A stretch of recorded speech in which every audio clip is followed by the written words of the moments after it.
బడుగు బలహీన వర్గాల అభ్యున్నతి కోసం స్వర్గీయ నందమూరి తారక రామారావు గారు స్థాపించిన తెలుగుదేశం పార్టీ ప్రయాణంలో దిక్కులు చూడకుండా, అలు పెరగకుండా, పసుపు రంగే ఊపిరిగా తెలుగుదేశం జెండా మోస్తూ అధిపతి నారా చంద్రబాబు నాయుడు గారి ఆదేశాల మేరకు, సూచనల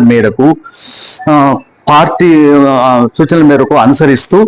పార్టీలోను పరిపాలనలోను పలు రకాల బాధ్యతలను చేపట్టి 75వ సంవత్సరంలో అడుగు పెడుతున్న మీకు ఆయుర ఆరోగ్య ఐశ్వర్య సుఖశాంతులను ప్రసాదించాలని, మనమలు మనమరాళ్లతో శత జన్మదినాలు జరుపుకోవాలని మీ కులదైవం వల్ల మా కులదైవం వెల్లాల సంజీవరాయ స్వామిని మనసారా ప్రార్థిస్తూ జన్మదిన శుభాకాంక్షలు తెలియజేసుకుంటూ మీ ఆత్మీయ అభిమాని బంధువు Thota Ramaiah, 18th ward in charge, NGOs colony, Nandyal.